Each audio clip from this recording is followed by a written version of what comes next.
what would you say would be the 5 latest AI tools that you have tested for marketing, and give us feedback on all 5. Start with your least favorite at number 5 and your favorite at number 1. I can't think of my least favorite because if I'm using okay, it, then order it in any order you want. If I'm using it, I'm assuming it's useful. Okay, here I'll tell you what. So I've been talking a lot about Hermes and OpenClaw, right? What I've learned from both of these is this: they're beautiful, very useful if you use it in the right way. But if you overload it, it becomes useless and it degrades very quickly, right? And so I would still say I love Hermes, I love OpenClaw, and I use them a lot, right? Because when you combine Hermes OpenClaw with your Codex and your Claude Code and they build with each other, you're able to make babies with it, right? Like product babies with it. So let's give some real examples. Let's talk about... I'll give you an example. A successful example and an overloaded example when you're saying you're overloading it and you're putting in too much or asking it to do too much and then you're not getting what you're looking for. So here's one example. So we had my team actually made a creative agent called Picasso that will spin up creatives at scale. Okay. Ad creatives, yeah. Okay. And like a lot of people can do that, but ours is focused on, hey, what's actually performing? What are your brand guidelines? And also what are your competitors doing? And we have a designer in the loop. And I was like, I want your GitHub repo. I told the team, I was like, give me the GitHub repo. I'm going to fork it. So forking it means I can take it for myself, right? So I took it for myself. I dumped it into Codex, which is OpenAI's. And I said, hey, I want you to basically make this into where I can send Neil cold emails or Noah cold emails and say, hey, Salesforce, we made some ads for you over here that are on brand. Here's 3. Would you like more, right? And so that I built with Codex, and then it told me to finish off the build using Hermes. And so that was the situation where that's something that we already have like a cold outbound infrastructure. It added it into the infrastructure, which is instantly, and is able to send. Okay, like that's one example of it. Where it fails, where all this stuff fails, OpenClaw and Hermes fail because if you add too much to its disk or too much to its memory, it starts to, I can't find it anymore, Neil. I don't know. I don't have that capability. Oh, but you do. It's like, oh, I appreciate the confidence. I don't have it anymore. So you start to go back and forth with it. It starts to become really unreliable. So I will say it's a love-hate relationship with Hermes and OpenClaw right now. Codex and Claude Code have been amazing in that respect. I will say what's overhyped, I think, is Higgsfield, right? The reason why I say Higgsfield is overhyped, not because the product sucks, is because you run out of credits too quickly. And so it basically makes it useless if you can't really use it that much. Yeah. Yeah. And one quick thing when you're talking about, what is it called? Forking. What Eric's doing here is he's creating his own version and modifying it and making any changes that he wants. So that's why you would go get the code. So that way you can just do whatever you want and go create your own version or expand upon it. Yep. And I'll kind of close it off with this. So obviously, okay, best AI tools, love, hate with OpenClaw, with Hermes. I do love Codex and Claude Code. I think you need to pay for the $200 a month version. Because here's the reason, Neil. I bet you don't know these numbers. So for $200 a month using the OpenAI 20X Pro version, how much usage do you think you're actually getting from it in value? Don't cheat. Yeah, I already know the answer because I saw it on your sheet. Okay, so it's $14,000, right? But if you're paying... Assuming you use it, yes. Yeah. Okay, and if you're using Claude, how much value do you think you're getting? The Claude Max $200 a month, how much do you think you're getting? Maybe 30, 40,000? No, 8,000. And here's the thing. Remember there's that time period where I spent 12 grand in that month, right? So I've always felt OpenAI was very generous. I'm like, well, I can just keep going on this, right? And it did feel like I was spending $12,000 to $14,000. But Claude, you can tell it eats it up pretty quickly. So what I would just say is maybe buy both if you have the means to do it. What's the pricing for both? $200. So both? you have $20 version, you have free, you have $20 version, and then $200. So they both have $200. I thought it was $100. They do have a 100 version, but there's also a 200 version for Claude. There's a 100 version, but if you want 20x more usage or something like that, yeah, you get 5x or 20x. But OpenAI is it 200 or 100? It's 200. I thought I was paying 100. No, you're definitely paying either 20 or 200. I'm 99%. I'm not paying 20. Yeah, yeah. You're paying 200. So I think those stick out. I do like I do love the Ahrefs MCP. That's been great. I do love the Riverside MCP as well. Beehiiv has an MCP. Riverside has an What do MCP. you use a Riverside MCP for? So Riverside actually has the ability to look at your like. Let's say we're recording this. I Uh-huh. can say, hey, find the best moments to clip. So you can use their magic clipper in there. Okay. You can pull the files that you need. You can pull transcripts from it. So I can just work in there. And then I like the Beehiiv one because you can just have it draft emails, or you can have it. It's going to be able to. I messaged the Beehiiv growth guy the other day. I was like, hey man, your MCP needs to give me the ability. So if whenever we're doing a webinar, that we can make a special lead magnet and spin up a page immediately. And he's like, that's coming. I was like, you know what I mean? Because you're doing webinars, you're doing different topics, right? But if you have a special resource for each one, that's great. And then you can tie it into your socials too. So those are just a couple examples. I would say using kind of the main models, the main autonomous agents, and then using MCPs from tools like this, because I love Ahrefs too, because their brand radar is really good as well. Yeah. Yeah. So. And when it comes to marketing, one interesting thing that I've noticed is every time Claude, specifically Claude, or Anthropic, not Claude, specifically Anthropic, announces a new model, it calls a whole SaaS industry to tank. I'm talking about all the publicly traded stocks. And what I've noticed, this is just my 2 cents, from everyone who I've talked to that really spends money with them, what kind of company do you think they are? A SaaS company? SaaS or a tech company that has tons of engineers. Uh-huh. So it's just like they could put out a notice saying that, hey guys, we don't actually think we're going to end up disrupting all these companies like you, the analysts, actually think. The NVIDIA CEO has stated that a few times, and every time he states it, the stocks go up and then eventually they go back down. But Anthropic, from a marketing standpoint, I really haven't seen them really push out any narrative because the customers paying them are the ones, a lot of them are getting hurt. And if those companies went away, Anthropic would hurt because they spend so much money on coding, right? Software companies, they need to have tons of engineers. That's the primary use case, literally the primary use case for paying a lot of these corporations like Anthropic. But if they said that, I believe that would also hurt their valuation. So Yeah. they don't say it. It would. I would also say one thing too. If you're Google right now, I would just try to squeeze them on costs, squeeze them on pricing, because it squeezes it squeezes OpenAI and it squeezes Anthropic. You know what I mean? No, With they Gemini. are. Yeah, but more. Yes, Yeah. you saw the announcement. It was OpenAI and maybe one other player. They were talking today about potentially reducing pricing even more. Mm-hmm. That's going to squeeze them all. Did Yeah. you also see the winners from Anthropic's IPO? No.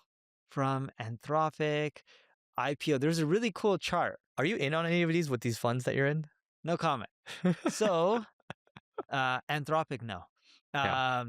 So if you look at the Anthropic winners, where is the chart? Anthropic winners from which companies will make the most? Let's see. Three posts make. Okay, Amazon holds a 21% stake. Yeah, and Amazon owns a 21% stake. Google owns a 15% stake that can deliver hundreds of billions in value for both Amazon and Google. Microsoft backed OpenAI. Salesforce turned a $50 million in 2023 into a $5 billion Anthropic stake ahead of the IPO. But a lot of these old school companies are the real winners from this. How the heck do you fund all this stuff with all these billions and billions in expenditure? You need the big players to fund it all. So even if they have competition, they're making money from the competition because they own the largest chunk of the competition. Like, look at how much the Anthropic founders actually own of the company. Have you seen their percentage ownership? No. Anthropic founders ownership percentage. It's tiny, not in dollar amount, but percentage. Each of the 7 founders of Anthropic individually owns less than 1% of the company's total equity. Dude. Yeah, Google owns 15% and Amazon owns over 20. How much would Sam Altman have had? I think he had a good chunk, right? I bet you he's still Sorry, going to not get Sam paid. Altman. Sam Bankman-Fried. A large chunk. I believe he owned like 10% or something like that back then. Man, They say he was one of the best investors because he did that and he did Cursor. Mm-hmm. And there was a few He did other a lot big of good ones. ones. You know Robinhood? Yeah. He owned 9%, I think, when they were worth like $10 billion. Now Mhm. Robinhood blew up. They went down Yeah. from their peak, but they're still an $83 billion company, but they're worth more than that. Dude. Call it, less than a year ago, the stock was at 140. Now it's at 92. Remember I showed you Marvel? It jumped, it fell down to 245 yesterday. It's up to 280 again. Do these things jump? Have you been trading them? No. I'm not a trader. The only thing I'm going to trade, Neil, is I'm going to bet on the Spurs to win it all. Dude, did you see the game where they're down about 20 something and then they're they up by just 29. Yeah. So I think they're still going to win. So we'll see what happens. Wait, you think the Spurs are going to win? I think they're still going to win. So I'm going to put some money on that just for fun, right? Because if you put $1 in, you get $3.50 back in profit if they win the next 3 games. So what are you going to bet on that? I'm not going to bet a lot. I'm going to bet like, I don't know, 4 to 5 grand. Oh, okay. Yeah. So we'll see. That's too risky of a bet for me. I think the Knicks are going to win. Put a grand. I don't want to lose a grand. What do you mean? You could get 3,500 in profit. But I believe the Spurs are going to lose. No, they're gonna win, dude. The 2 games that they lost, and we can move on from this, but the 2 games that they lost by 1, and they're both boneheaded mistakes that they made. So I still believe they're going to lose. They are very likely going to lose, but I still think they can win. Okay, if the Knicks win, you buy us lunch the next time we all eat out, and if the Spurs win, I'll buy you guys lunch. No. If the Spurs win the series, I'll buy you guys Erewhon. I still have a bunch of those jars. So I was talking to our mutual friend yesterday, Yaniv, and we're like, oh, they're gonna win, because at that time he's like, oh, the game's over. He went to go play tennis, right? And then he came back, they lost, and he's like, now's the time to vet. So I'm like, yep, you're right, I'll do it. But yeah, I probably won't even put in that much. I'll put in like a grand, okay? Put in $100. No, a grand. A grand makes it more exciting. Don't even get me started on you. Okay. All right. I don't bet. You did before. All right. So I'm not really gambling though. you used that was gambling. Are you talking about stocks or are you talking about the casino? No, sports. No, I made a killing. But that's still gambling. Someone, Fen, his buddy, had this whole or formula on sports betting, years of track record. I didn't even know half the teams. I just followed the bets. Yeah. And I was making money on it. It was great returns. Yeah, but that's still gambling. It's still gambling, but I call that a calculated decision. Isn't that just business? Yeah. Yeah. Quick break. If you want to run personalized LinkedIn ads and have personalized landing pages to convert your customers at a much higher rate on LinkedIn, check out Karrot. That's Karrot.ai. Karrot allows you to do things that LinkedIn ads does not allow you to do right now. Check it out. There are publicly traded companies such as SEMrush and Sitecore that are using this right now, and you can use this to get ahead, because if you don't use this, it will take you weeks, if not even a little longer than that, to make these ads, because again, you cannot do this on LinkedIn. So again, go to www.karrot.ai, and we'll see you on the other side. Okay, so I want to go into these costs real quick too. So we kind of briefly touch upon this, but Neil, here, let's just do this. The real cost of a ChatGPT Pro and Claude Max subscription is this, okay? So if you're paying $200 a month for ChatGPT, I just want to show the chart over here. So it's $14,000, okay? $14,000 in what? In value. So I'll go over that in a second. And then if you pay for Claude Max, which is $200 a month, you get $8,000 in value. So here's what I mean by that. When I spent that 12 grand on Claude API costs, right? Like over here, let's say, I felt like I was getting this much in value, because when I'm using ChatGPT, it feels like I can just keep going. I feel like I'm cheating. I'm like, oh, this is too good. I'm like, why can't I just keep going on it, right? And it does feel like I can kind of go the distance on this 14,000, and I do actually run out every week. Okay, now when I'm on Claude Max and I'm just using the subscription, I run out so fast, and this is about like a little more than half right here. Wait, what do you run out doing? Building stuff. Like I have my agent doing a lot of my agents, like I'm having to do research. So for example, today I was doing a podcast interview, right? This one doesn't take a lot of tokens, but I'm like, what does this guy talk about? Do the research over here. Find me candidates over here too. So it's sourcing candidates too. Yeah, so it's sourcing candidates and it comes up with good angles to reach out to them personally. But everyone's like, oh my God, thank you so much, Eric, for doing research on me. I would love to have the conversation, right? And it's like, how did you find me, Eric? I was like, I never found you, right? And you don't want to just use their versions like the Claude Coworks and all that kind of stuff that just help you with everything. That is using Claude Cowork, but Claude Cowork takes from my Claude Max the $200 a month. Oh, so it's pulling from there. Yeah, that one's pulling from there, that Claude Cowork one. I thought Claude Cowork, like my team uses Claude Cowork a lot. Yeah. I thought it just takes from the API. No, No.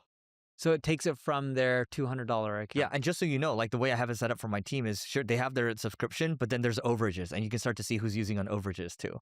But my point of saying this is that okay, semi analysis, which they do a lot of research here. Like if you're paying for Claude Pro for $20 a month, it's worth $400 a month. ChatGPT plus $20, you get $700. So ChatGPT is actually far more generous with their subsidies, and this is not going to last forever. So I think if you're trying to go hard on it right now, you No, might I as well think pay they're too going to much go more hard on the in terms of subsidy. more subsidies Yes, to on retain you. ChatGPT. The Yep. reason I say that is once they go public and their shares are liquid and people start selling and Oh, stuff, they want you to come not over. just Yeah. that. Let's say if I'm Google and I make $100 billion from one of these companies and I spend 10, I'm like, oh, we got 90 in profit. Let's just use the $90 billion and just make our stuff even cheaper Yeah, and just and cut them down now. and cut them down even more. Yep. Yep. Yep. So I just think it's interesting. So semi-analysis, like they do really deep research here. So that brings me to the next point over here. So if you look at what the founder of Ramp said, so he said this, right? So, check this out. Basically, basic AI tasks are 700 times cheaper, whereas frontier AI tasks are 300 times more expensive. So this is Eric Gleiman from the CEO of Ramp. So when you look at this right here, right, you look at the routing opportunity. So talking about token routing over here. So when you see frontier intelligence, bigger models, more reasoning, like the like Fable 5 right now, it's 300 times more expensive per task, right? So if you're using ChatGPT 4 level intelligence, again, if I'm like cleaning your toilet or whatever, I don't need the best intelligence, right? So you get lower intelligence, same task, smarter routing. It's 700 times more cheaper per task. So you need to have good token routing. And I'm in some of these CEO chats right now, where that like some of these people work at large like enterprise companies, and they're like, yeah, like this is a major point of contention right now. And you're seeing this like people come to us saying, hey, how can you help us with token optimization now? I'm sure you're seeing some of that too. In one of our software divisions, we are on track to missing profitability numbers. And you want to guess why? Too much on tokens. Yeah, too much on tokens. How much on tokens? A couple million?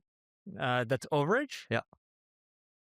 No, the overage is, if I recall, it's close to 500 grand, but that's after deducting efficiencies in hiring less. So if we remove some of the expenses we had, we didn't spend as much on marketing, we didn't spend as much on hiring.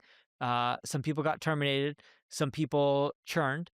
If you include that, plus us spending more on tokens, right? And we spent substantially more on tokens, the delta on where we're off, even hitting revenue numbers, is getting close to around $500,000. So that means we spent over 500 grand more than what we budgeted on tokens, because I'm including the savings from the employees, marketing, and all of that. So the tokens ate that up, that expenditure, Oh, so as well it's as significantly more. Yeah. Significantly more, yeah. Yeah.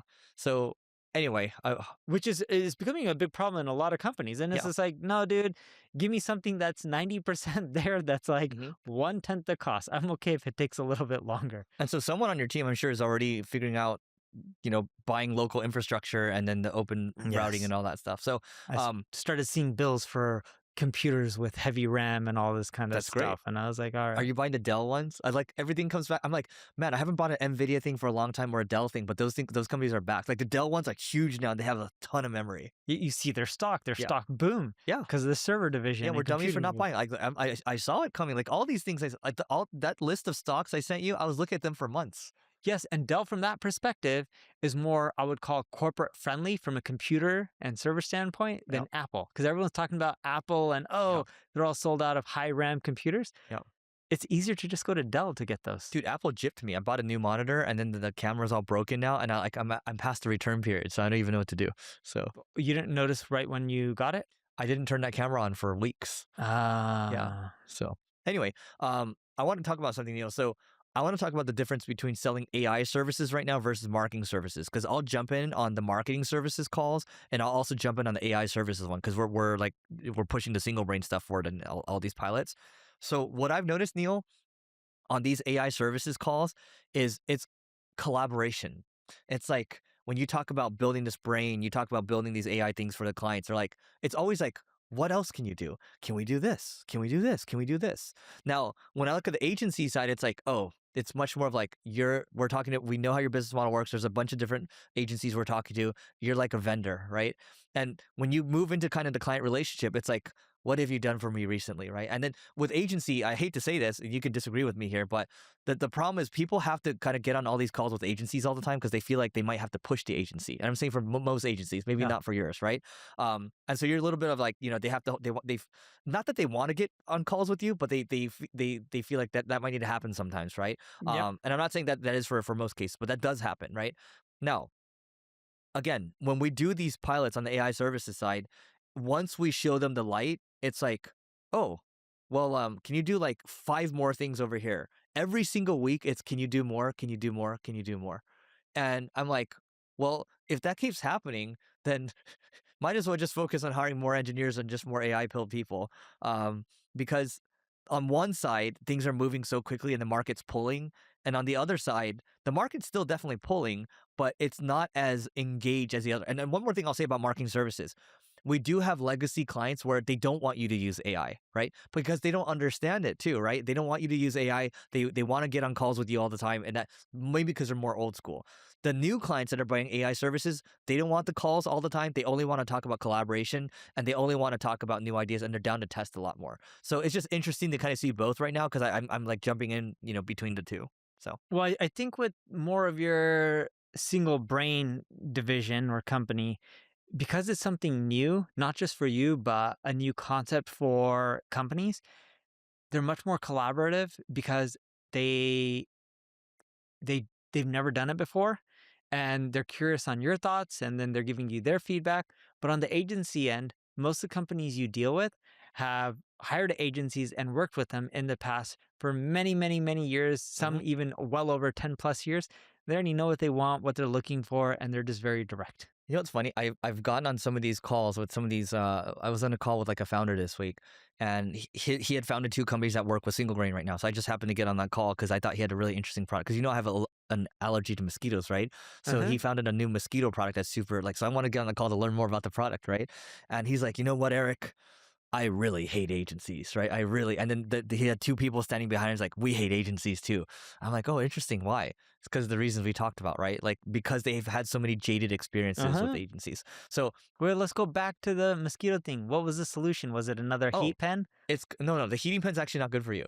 That's So what you used to use, right? yeah, so I used to use. So I have this thing called Skeeter syndrome after the pandemic. So after I got the little shot, I get bitten, and then this like giant pus filled dragon ball would happen on whatever I had the bite. And so our mutual friend Yaniv was like, "Oh, you should use the heat pen, right?" Not saying he's wrong. I was like, "Oh yeah, okay, makes sense." But what you want to do when you get the bite is actually you want to put ice on it, and then you want to take like a Benadryl or something, and then you put some cortisone on it, and then it doesn't happen anymore. So that's how you get rid of Skeeter syndrome. His product is called Shoe Bug, which is like it's shoe bug, right? And Yeah. it's like organic, I think, and it doesn't smell. It's like all natural compounds. And it's like this is good. So you can check it out if you want. You don't have a mosquito problem; they tend to like me more. We'll leave it at that. Thank you all for listening, and we will see you all tomorrow.